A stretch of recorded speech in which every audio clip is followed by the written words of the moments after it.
Sometimes I'll blow you up, but it's because I love you. Yeah, just because I'm a Christian doesn't mean I need to share my faith. I mean,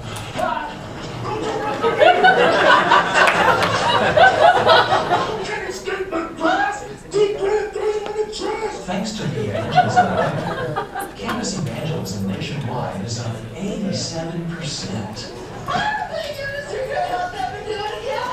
Hey, I can't go to the outreach today. I just got some more important things I gotta do. I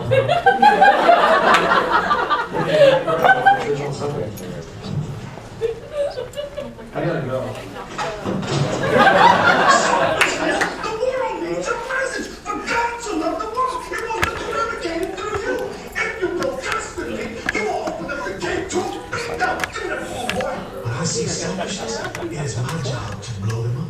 That's what I do. I blow them up so that they can get their eyes off the self and look at Christ, the prize. What's up, baby girl? Nah, I'm busy.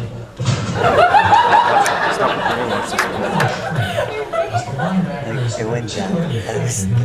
Wait, did I card? Like so bad. Delete.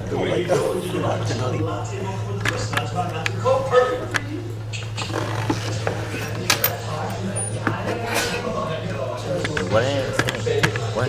I just fixed it. Just make sure it's like pointing at it. Shut up in the coffee shop, baby! You It's unlikely recently climbed in coffee sales You can bring it though. has anything to do with our program.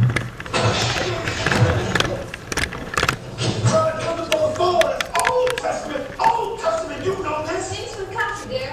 Hey, well, have a nice day. You can Your put some mama in there, raised you no. better than this boy. Don't let me blow you up no more. You see, I think it's good because when people have pride, if they're too prideful to share their faith, what I do is I knocks the pride out of them.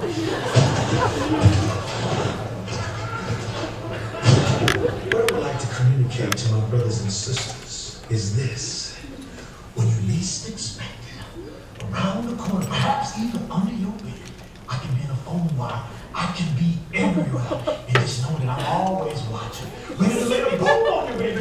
Booyah! Ouch. Are you ready for game day? Okay.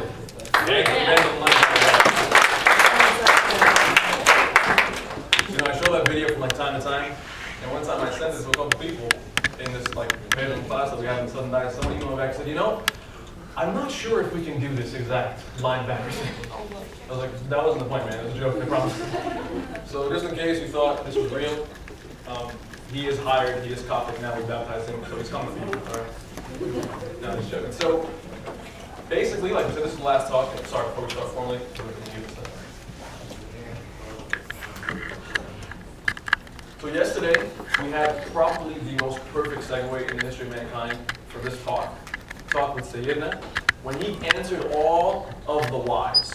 Like, should we do evangelism? Yes. Why? Boom, boom, boom, boom. Great stuff that can only come from someone with that big of a hat. Like, just joking with the hat.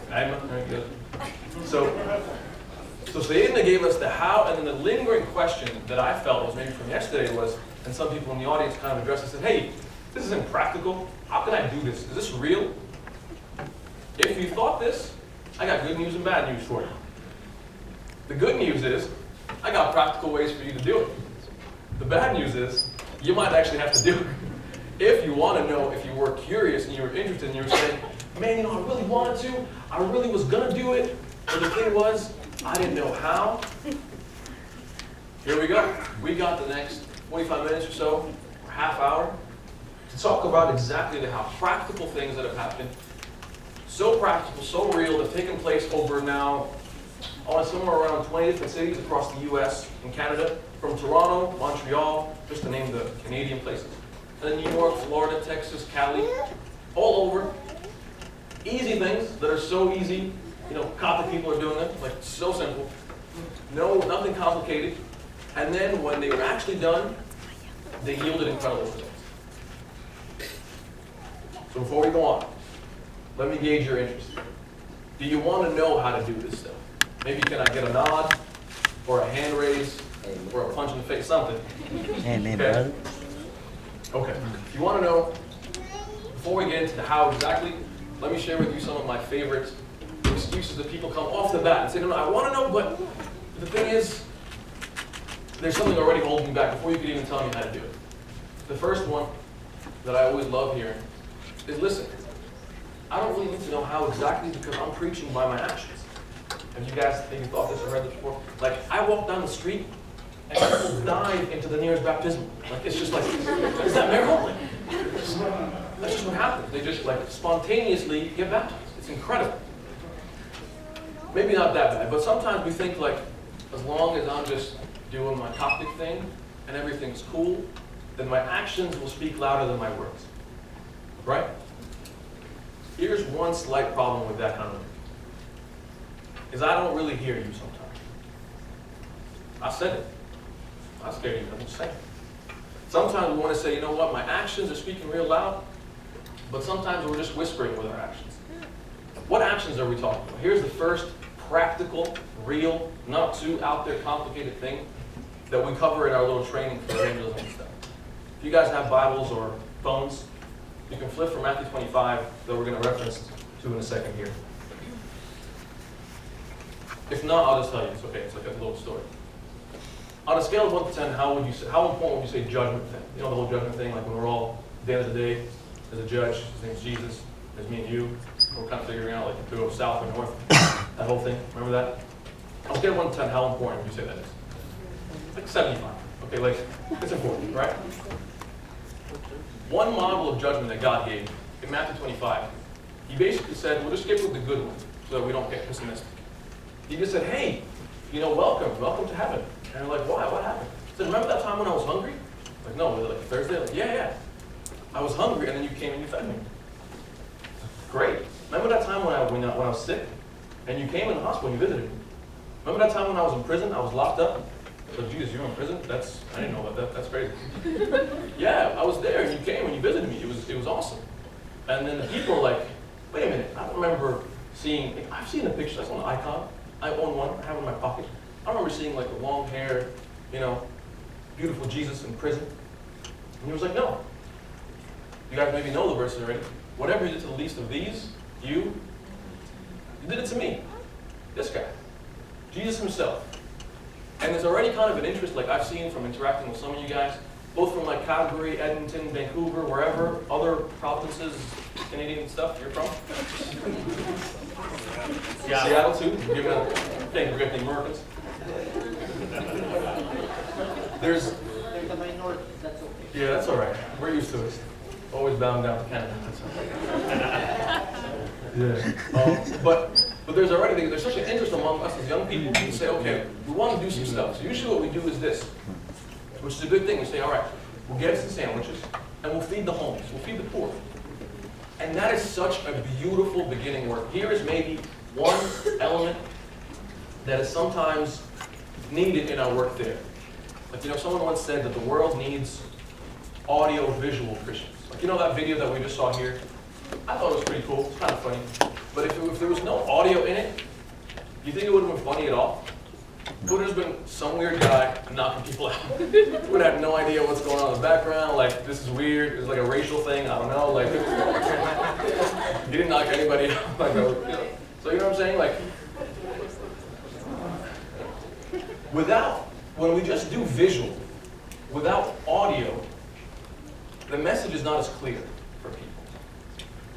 Specifically now we're talking about, we're going to break it all down in series. But the first one, say, if we're talking about serving the poor, serving the hungry. If you give a homeless guy a sandwich, even if you have a little verse in it, or if you give him like a pizza slice, like what some of the places in New Jersey, New York, North Carolina have done, is evolve from the beginning of just, hey, here's some food, to, hey, here's some conversation. Let's just talk. Not too hard, not too crazy. How are you? How's your life? Oh, my life stinks. Okay, tell me about it. You can then just pour yourself out. Be a listener. And right there, you're like half a qualified psychologist just by having 2 years. I'm telling you, that's like their training. How do you just think, okay? Oh, wow. You know what I mean? But we sometimes figure like, I don't know, just gonna give a sandwich and run. I don't know, he might eat me. Almost people won't eat you most of the time. So it's safe for us, it's great for us to bring beyond the visual thing, the visual sandwich, the physical thing. Bring in the audio. But we'll talk more of the principles of the audio, but again, if you want to talk about the simplest possible thing of the audio, is you're talking to a really human being, not an alien. Like you're talking to any one of your friends, and you just have a simple, honest, loving combo where you ask them more questions than you do talk. We're sometimes scared of the preaching thing, as I'm scared of the preaching thing, but you don't have to go there and just give everybody your glorious waz up, you know what I mean, in this homeless ministry. Or if you don't have a homeless ministry to begin with, or if you don't think about, yes? It's something we do in our home because we used to do this at the church and stuff. Bringing stuff from the food bank that we can, homeless people, hungry for the world. Find simple people that are taken with different people with different mindsets from the church. So end up seeing what us we're doing this in our home. Is it okay or should it be like No, it's the church? It's great if you're doing things like solo, but ideally the best situation, that if you didn't hear the question, you're just saying sometimes it's troublesome, maybe logistics of it or whatever within the church. So they just started doing things, you know, a couple people on their own, just go to a food bank or whatever. That's cool too. But ideally, especially because within the church, you have a Boona who's supportive of the idea, you know, the church knows that we need to help the poor and that kind of stuff. So to be within the church is always kind of better, like generally. So that's if you don't have it to begin with. If you don't have, you know, I can show you some stats and we'll show maybe like a last video again, but wherever Providence you're from, sadly, there are people who are not as well off as we are. Like, I hope you guys know, in North America, we are rich. I know we don't think of ourselves as rich because we always think about the next guy with the better car and the faster car and the bigger house and the better jewelry and whatever. But we're rich. We're in the top 10%, some of us in the top 1% in like the rest of the world. There are billions of people who live way below where we are. So we are, by definition, chilling. And we have kind of a responsibility. Like the book of Proverbs says, if you close your ears to the cry of the poor, God will close his ears to your cry. And I always thought like there are a lot of really cute, uplifting verses in the Bible. That's not one. That's one of the verses where I'm like, that sounds messed up. I guess I better start listening to some crying. I better start like, you know, peeking my ears a little bit and seeing where's the need around me. Where's the brokenness? And these three little categories that I'm sharing with you here, the sick, the poor, the imprisoned. Three categories that Christ said, when you do this, you're doing it straight up to me.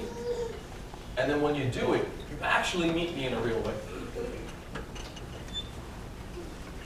I can share with you like different stories of what happened with these things. And to skip like, just when I was walking around like this past day, some people like stopping me and like, hey, you know, tell me a story. Like Dr. Seuss, I don't know. It's a cat in the hat. I don't know. The cool thing, I could share with you things from different cities throughout the US, whatever, but the cool thing that I saw on this visit, like when I was hanging with some of the Vancouver and the Seattle guys, is that they were telling me stories. You know, I can tell you stuff like God works because I've seen in different cities, but the greatest thing, wouldn't it be awesome if by this time next year, next convention, we come together and we share our own stories. And we say, hey, yeah, I know you did stuff with the poor, but let me tell you what happened with this, with our area, and how we transformed, how God transformed people's lives in our area, right here in whatever province we're at. Yeah, I know you went to visit prisoners, like when we would go visit prisoners, I remember this one time in Rikers Island, if you know New York, Rikers is like a notorious jail. It's pretty cool. It's a nice place to hang out.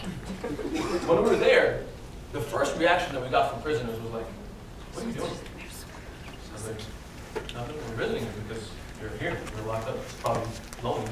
He said, yeah, but I'm not. Like, I'm not even a person for you to be visiting. I'm not even a person. At some point, you are so locked up, you lose so much hope. You begin to lose your own value as a human being. And then it wasn't that hard for them to say, hey, no man, you're a person. God loves you, da da da. Simple stuff, but your presence made a big, huge, gigantic difference. Same thing happened in hospitals. Sometimes we'd go to a hospital, like kids' hospitals, whatever, and we would just be chilling in like a little kids' hospital, like playing Xbox with them and smacking them with FIFA and stuff like that. And like the mom would be like, take my money. Like, we don't want money, we're just here to give teddy bears and, you know, beat them FIFA. That's all we're gonna do. And she's like, no, take like stuff. I'm like, lady, we don't want your stuff. She's like, I don't know, this is just crazy. Like, there aren't Christians who who are, for her perspective, there aren't enough Christians who are doing this, who are present with us when we're sick, and that makes all the difference in the world. And then from there, again, that was the visual, and then the audio wasn't that hard. Say, hey, what kind of church you guys go to? Oh, we don't really go to church. Well, why? What do you think about Christ? There it is. That presence, the big fancy schmancy word for it, you probably heard it in your Copticness growing up. You guys remember the term incarnation? I don't know. I know for me and for a lot of people back home, this term meant nothing. Like one time, one of a visiting priest asked our youth, said, hey, how would you describe Jesus? I said, incarnation. Thank you. What does that mean? I don't know. So incarnation. The big fancy word just means that God became present somewhere where it was dark. For us, as fancy schmancy Orthodox people, we can become incarnational when we become present in somewhere that's dark, somewhere that's messed up.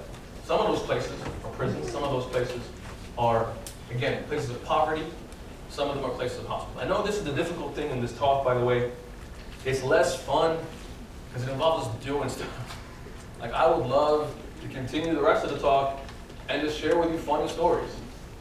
But the reality is, this is where the rubber meets the road.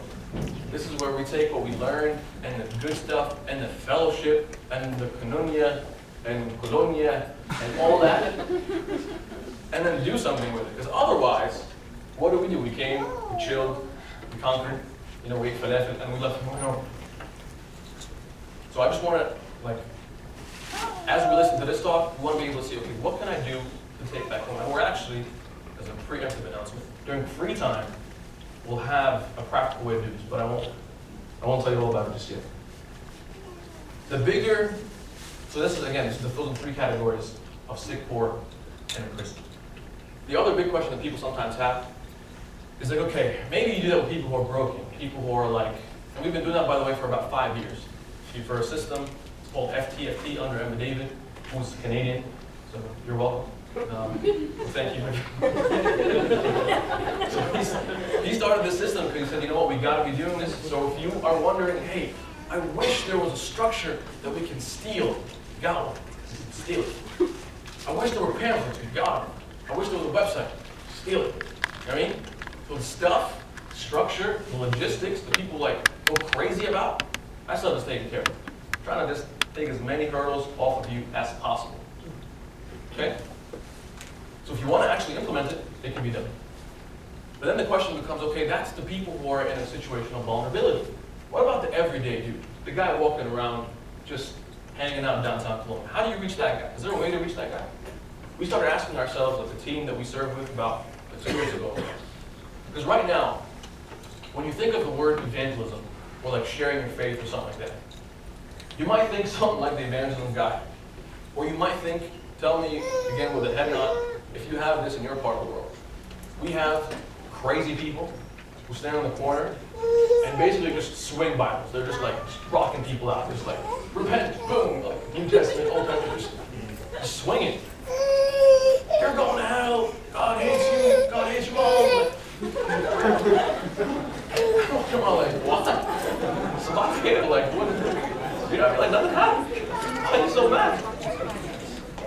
You guys have those guys who just scream at everyone? You don't. If you don't, God bless you. You are blessed.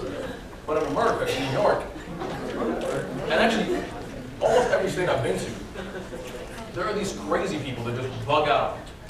Maybe if you don't have that list, maybe you don't have that picture in your head. Maybe you do have a picture in your head, though, of subtle creepiness. This creepiness, I think, is the number one, right? To put it in eloquent literature and theology.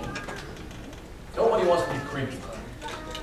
Somebody over breakfast or brunch or whatever you're eating, somebody's like, oh, how do you do it? You go up to somebody and say, hey, do you want to know about Jesus?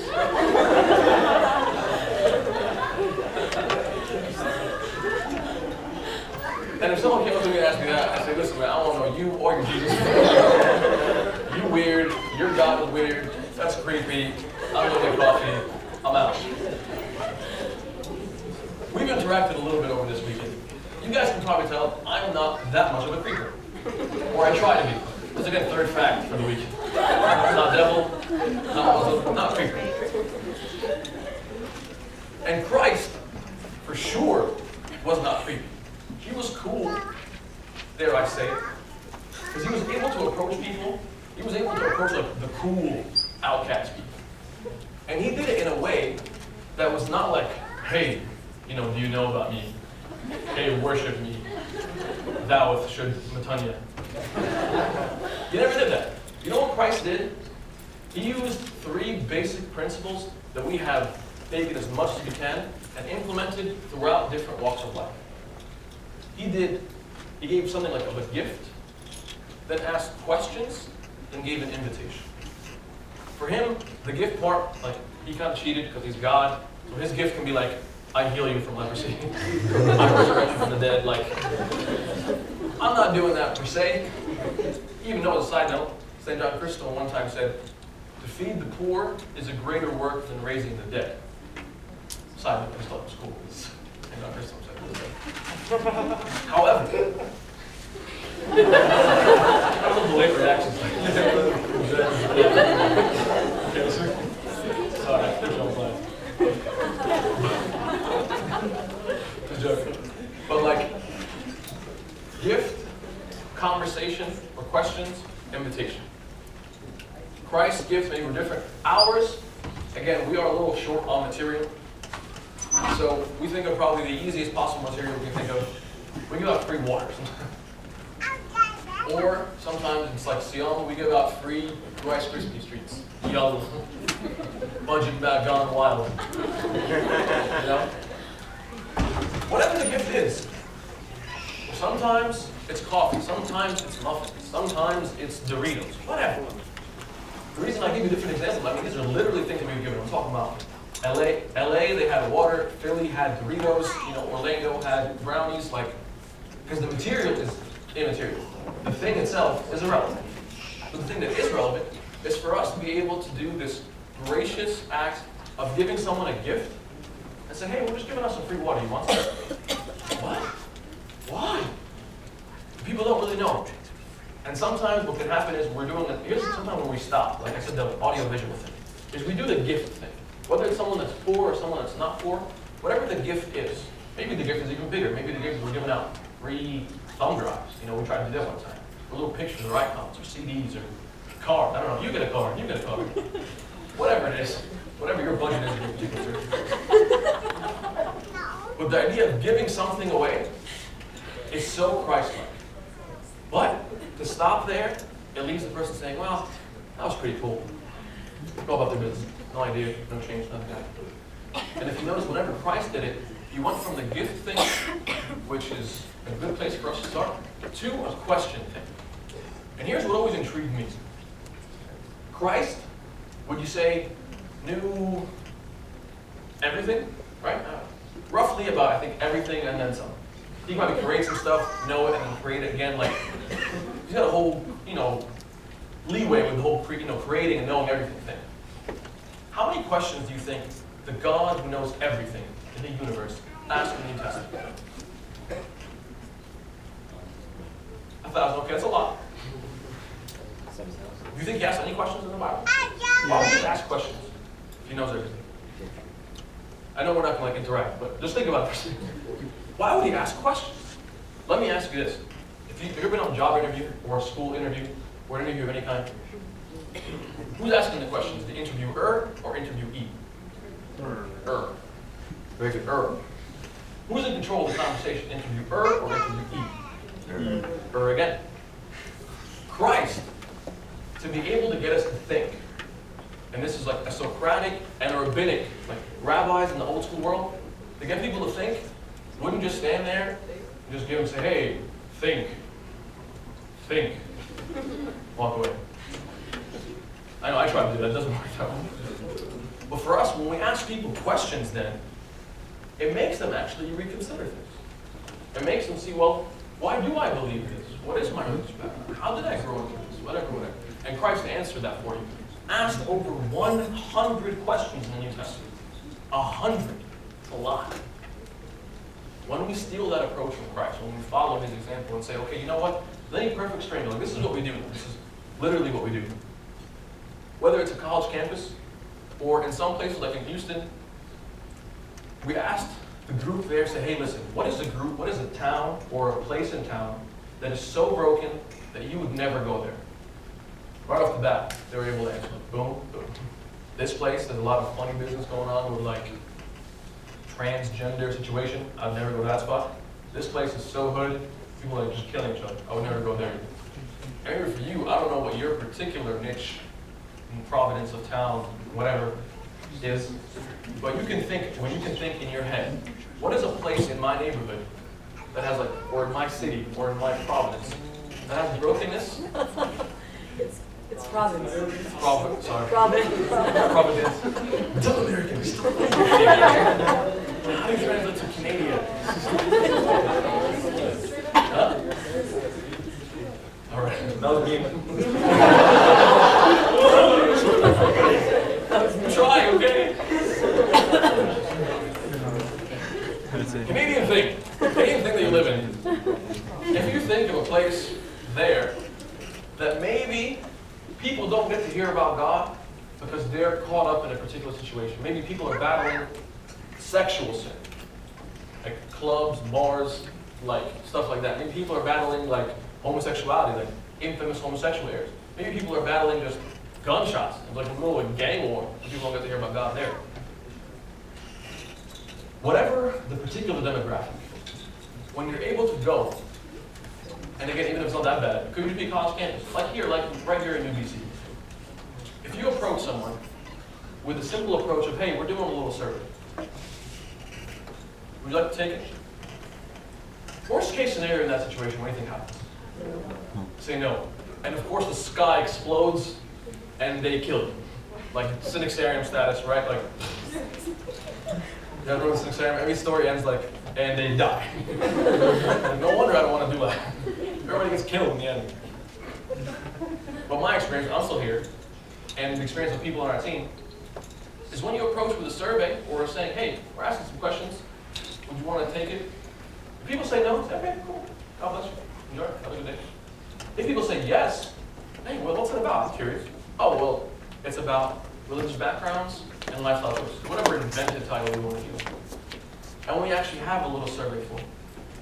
Again, that becomes the question part. In the question part, where you're asking people's question and finding out where their background is, what they think, what they know, what they don't know, you'll find it's so easy to unpack and unravel crazy misconceptions about God.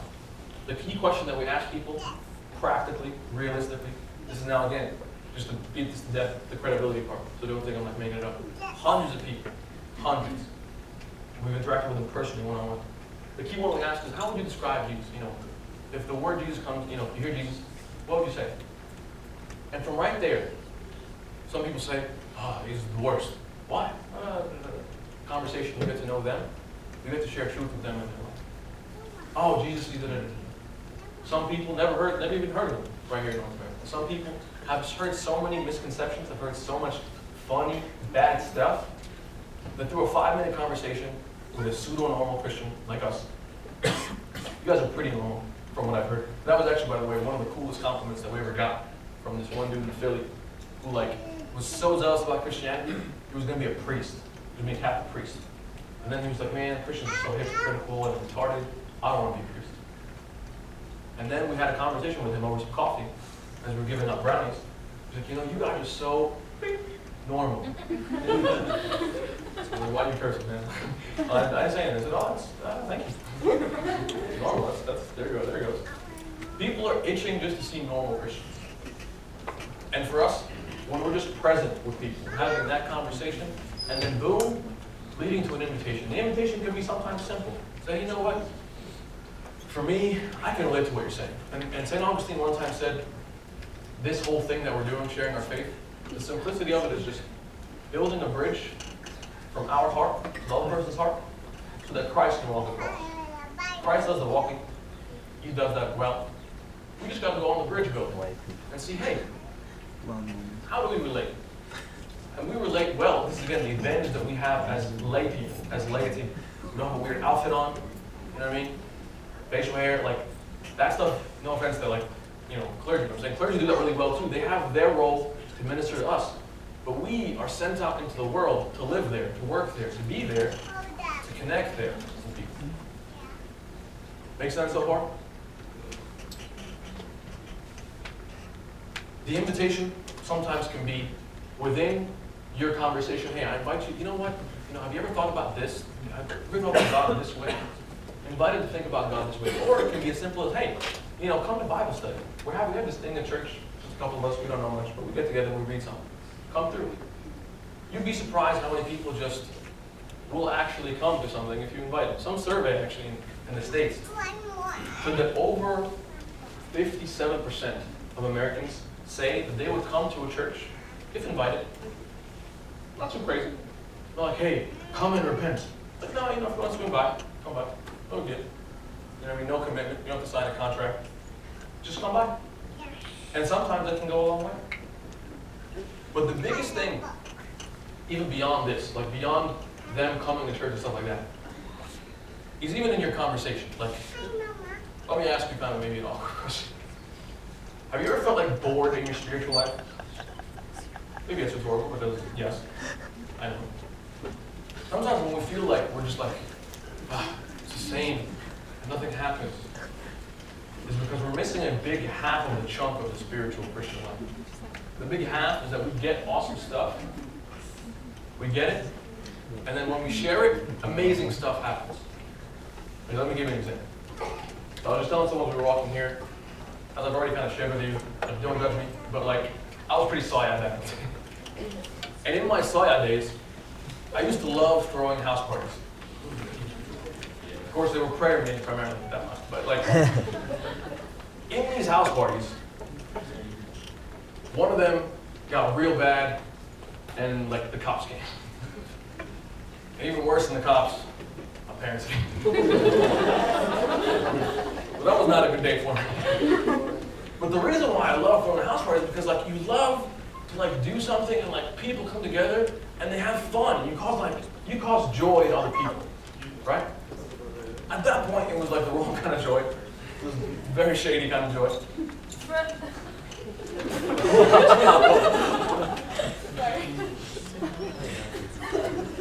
She's like, I don't know the house party.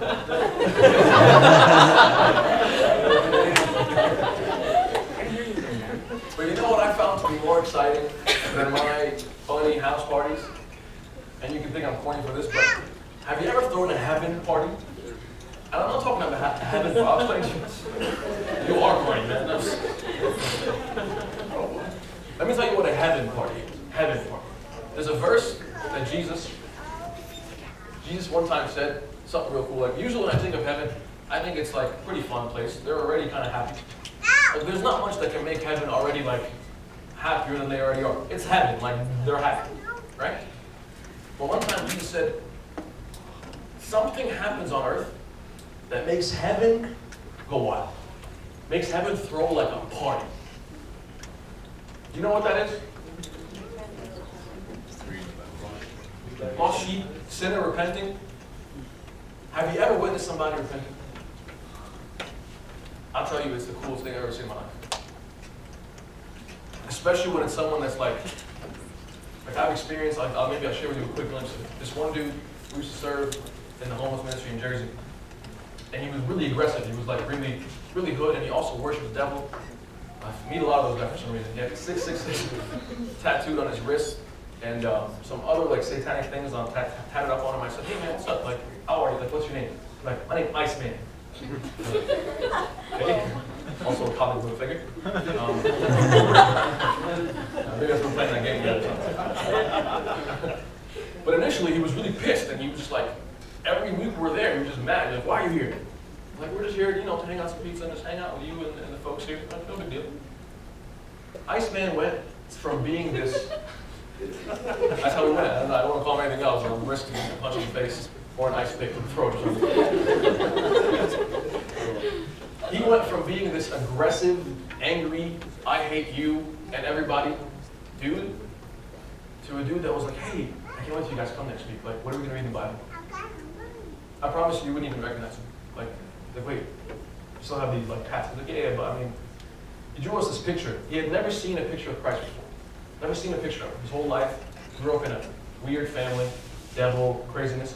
He drew a picture just from his mind a beautiful icon almost of the cross. Christ crucified, and we save it now, it's like on our wallpaper, and we just love it, because like, this one guy who was this, became that. And there was nothing sweeter than I've ever seen. Like, not just a one-time thing, I just shared with you that one highlight story, but it's like euphoric. It's like, wow, I know what those guys feel like. The guys with the wings and the halo and heart and stuff.